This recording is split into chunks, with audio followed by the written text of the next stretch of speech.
Kutipan Babat Tanah Jawi tentang Perang Surabaya. Episode ke-5. Panji Wironagoro dari Tegal gugur. Panji Kartoyudo yang sedang berada di Kediri tidak segera masuk ke kota. Dia hanya mengganggu di luar kota dengan 2.000 prajuritnya. Barisan Kartosuro di Sapanjang selalu diganggu. Pasukan Ki Kartonagoro tidak bisa mencari makan dan hanya tinggal di dalam benteng. Prajurit Kartoyudo dibagi menjadi 4 dan mereka bergiliran mengganggu. Sewaktu-waktu pasukan Panji Kartoyudo bisa datang kemudian segera pergi. Datangnya tak tentu, bisa siang, malam, atau sore. Pasukan Ki Kartonagoro menjadi sangat kerepotan. Sementara itu di Surabaya, Ki Patih Cokrojoyo berunding bersama Kumendur Gobyo. Berkata Patih Cokrojoyo, "Tuan Kumendur, mari kita segera menyerang pasukan Surabaya. Apalagi yang kita tunggu? Sudah lama kita berada di Surabaya." Kumendur Gobyo berkata, "Hei Ki Patih, segera umumkan kepada para punggawa supaya mereka bersiap." Tanda perang segera dibunyikan. Pasukan Kartosuro bersiap menyerang pasukan Surabaya. Serdadu Kumpeni menempati bagian dada bersama pasukan seberang dari Bugis, Makassar, dan Sumbawa. Sayap kiri ditempati Adipati Jayaningrat bersama pasukan pesisir. Sayap kanan ditempati Adipati Citrosumo dari Jepara. Patih Cokrojoyo menempati dada bersama Kumpeni. Barisan Kartosuro bergerak seperti kumpulan mendung. Semua tempat yang dilalui penuh sesak oleh banyaknya prajurit yang lewat. Di lain pihak, pasukan Surabaya sudah bersiaga menghadang. Yang memimpin pasukan adalah adik Aryo Joyo Puspito lain ibu. Namanya Ngabei Jangrono, sama dengan nama mendiang sang kakak. Ngabei Jangrono memakai pakaian serba putih. Para ulama sejumlah 700 ikut serta bertempur. Para katib tampak seperti kumpulan burung kuntul oleh pakaian putih mereka. Dengan menyandang cundrik dan memegang tombak, mereka tak mau bercampur pasukan lain. Ki Penghulu Hakim yang memimpin, didampingi Ki Penghulu Tumba Aji. Bersama Ngabei Jangrono mereka menempati bagian dada. Para mantri Surabaya menempati bagian sayap. Adapun Aryo Joyo Puspito menempati bagian belakang. Pasukan Surabaya sudah berangkat dari dalam kota. Mereka telah sampai di desa Pakapasan. Di desa itu, pasukan Surabaya bertemu pasukan Kartosuro dan pertempuran pun pecah. Pasukan Kumpeni memberondong tembakan senapan. Pasukan kaum ulama merunduk semua. Medan perang seketika gelap oleh asap mesiu. Ki Penghulu Hakim maju mengamuk ke tengah bersama Ki Tumba Aji. Dua penghulu bertempur seperti raksasa galak memangsa daging. Kepulan asap diterjang dengan berani. Ngabei Jangrono segera menyuruh para mantri, Temang Wirosroyo, Temang Ronggolawe, Temang Ngebes, Singorono, Singologo, Secopuro, dan Ki Sinduboyo untuk maju menyerang sayap kiri musuh. Ada seorang keponakan Ngabei Jangrono. Anak itu dari Adipati Jangrono dulu, bernama Joko Tangkeban. Si Joko Tangkeban ini masih bocah tetapi sudah berani bertempur. Dia memimpin para mantri maju menerjang sayap kiri musuh. Ngabei Jangrono kemudian memimpin pasukan Talangpati menerjang sayap kanan musuh. Sudah pecah pertempuran di segala lini. Bunyi meriam dan gurnodo seperti halilintar menyambar, seolah membuat bumi retak. Perundungan tembakan seperti hujan peluru. Terdengar jerit mengaduh di seluruh medan perang oleh mereka yang terluka. Bunyi denting senjata bersautan. Suasana menjadi gelap seolah tengah malam.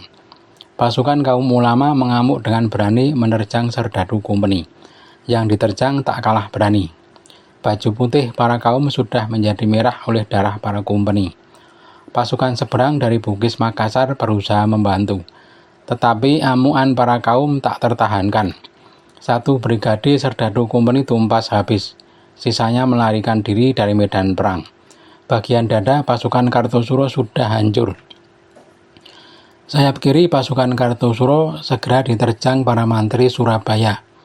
Joko Tangkeban yang memimpin para mantri mengamuk hebat. sayap kiri sudah hancur diterjang. Adipati Jayaningrat bersama pasukan Pekalongan kocar-kacir. Sementara itu, Panji Wironagoro dari Tegal yang melihat Adipati Jayaningrat terdesak berusaha membantu. Segera Ki Panji memutar kudanya bermaksud menghadang pasukan Joko Tangkeban. Namun belum siap, musuh keburu datang menerjang. Pasukan Panji Wironagoro pun terdesak dan tak mampu membalas. Panji Wironagoro Tegal mempunyai seorang adik bernama Agroyudo. Si adik menangis sambil memeluk kaki sang kakak, meminta agar sang kakak lari menyelamatkan diri. Agroyudo dan para mantri yang akan menahan serangan musuh agar sang kakak bisa menyelamatkan diri.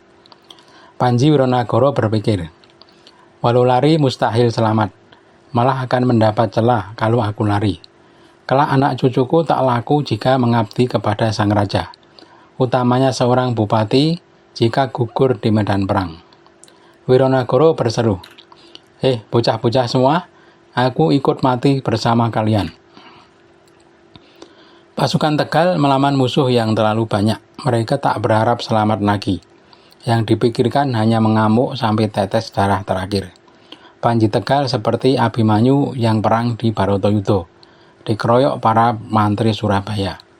Sejumlah 40 orang kerabat Panji Wironagoro ikut tewas. Panji Wironagoro Tegal luka di sekujur dadanya, lalu jatuh terkapar. 200 prajuritnya menyusul. Patih Cokrojoyo memutuskan membawa pasukan mundur. Pasukan Kumpeni juga sudah hancur. Kumendur Semarang membawa sisa serdadunya ke dalam benteng. Selama bertempur, Kumendur tak berpisah dengan Ki Patih. Sisa pasukan Kartosuro berangsur masuk ke dalam benteng. Ki Ngabeyi Tohjoyo yang berada di sayap kanan pun tak berdaya melawan pasukan Surabaya. Sayap kanan pasukan Kartosuro juga sudah hancur. Mereka banyak yang tercebur ke sungai. Ngabeyi Tohjoyo memisahkan diri dan mencebur ke dalam sungai. Di tepi sungai mereka menemukan perahu dan memakainya untuk menuju benteng. Di dalam benteng sudah menunggu Ki Patih Cokrojoyo. Mereka semua heran bisa kalah melawan pasukan Surabaya. Ngabeyi Tohjoyo berkata, Ki Patih, Anda cegah jangan sampai prajurit kita lari. Semua berkumpul bersama sisa pasukan Kumpeni. Saya minta ditunjuk memimpin perang. Ki Patih sangat gembira mendengar kesanggupan Ngabeyi Tohjoyo. Para prajurit pesisir semua diundang berkumpul. Yang lari sudah dipanggil kembali. Ki Patih mempunyai pasukan sejumlah 80 orang yang masih muda-muda. Sudah dikaryakan dan diberi gaji. Namanya prajurit Tarunosuro. Mereka memakai pakaian kuning dan bersenjata tombak. Pemimpin mereka bernama Ki Sutoyudo dan Ki Eko Truno. Mereka kemudian ditugaskan menjaga benteng. Tidak berapa lama pasukan Surabaya datang menyerang benteng Kartosuro. Mereka datang dengan bersorak dan menabuh aneka gamelan. Pasukan Kartosuro menjadi miris. Pertempuran kembali pecah. Pasukan Tarunosuro tak gentar melawan pasukan Surabaya.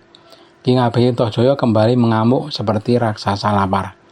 Ki Patih memimpin perang dengan membawa rotan. Kalau ada yang tampak kosong, Ki Patih segera menunjuk. Bocah Tarunosuro, itu ada yang kosong, segera diisi, teriak Ki Patih. Sambil terus memberi semangat, Ki Patih memimpin komando.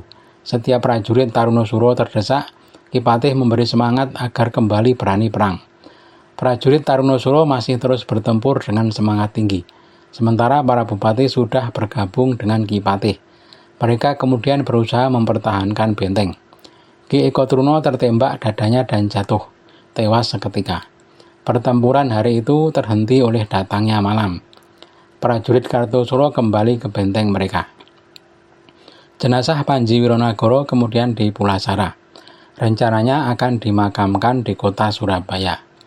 Ki Aryo Joyopuspito mundur ke kota bersama pasukannya.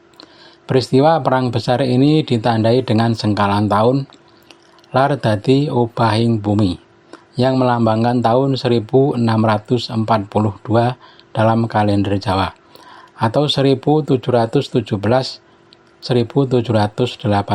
dalam kalender Masehi.